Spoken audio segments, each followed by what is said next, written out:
showing that he can be a part of the team's future, part of the Luka Doncic Lakers timeline, and simply that he can be a viable rotation player for their team, or any other team for that fact too.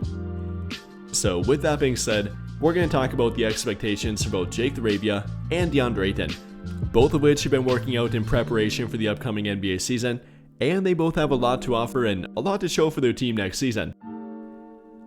And beginning with Jake Laravia, this one's not as talked about as a Marcus Smart or DeAndre Ayton, but I think it was quietly a really good and potentially long-term addition for their team, like I said too.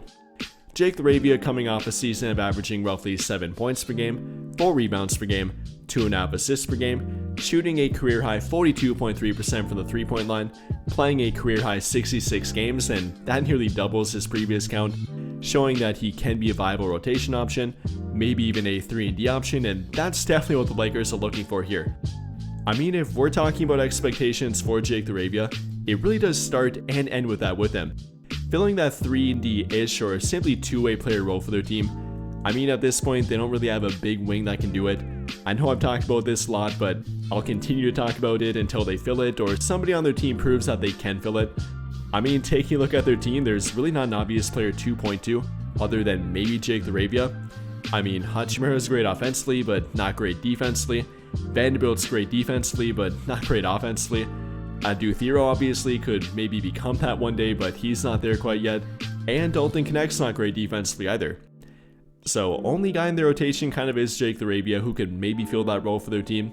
Like I said, shot 42% from 3 last season, also posting a plus 1.1 defensive BPM rating, showing that he did have good moments on defense, though if you actually watch the tape, he definitely was a bit inconsistent. Definitely going after a few too many passing lanes and trying to steal the ball a bit too much, that resulting in a few too many fouls for him, averaging roughly 4 of them per 36 minutes, and that's fairly high for a wing player. Also gambling a bit too much, getting left in the dust because he went for a steal, either on ball or again playing the passing lanes.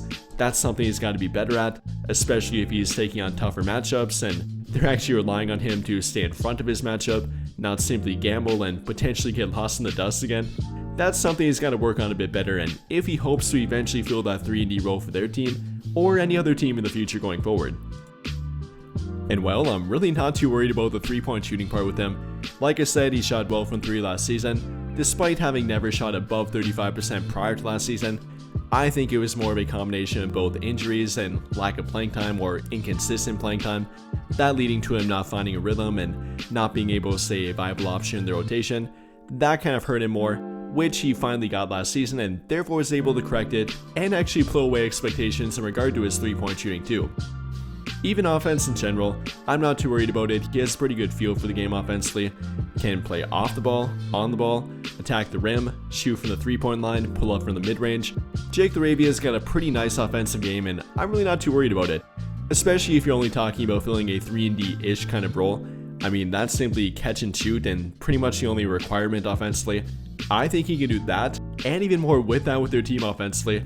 Again, everything from the 3-point shooting, on ball, off the ball play, rim penetration, even a pretty good passing wing.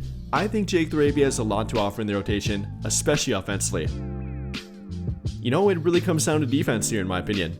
If he can kind of take that next step and become more consistent, like I said, we've seen flashes of it, I've shown clips of it, I've broken down parts of his defense in other videos. If you want to point to a bit more of it and compare it to other guys in the rotation, definitely wouldn't put him on the level even at his best moments of a Jared Vanderbilt. Isn't quite that good at on-the-ball defense and being a defensive pest.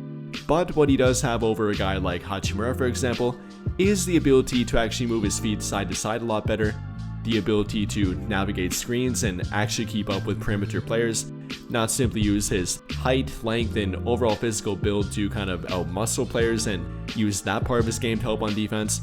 Laravia's got both that, the size, the build at 6'8" and roughly a 6'10" wingspan, but he also has the side-to-side lateral mobility, the perimeter defense ability, that some other wing players in their team simply don't have to offer.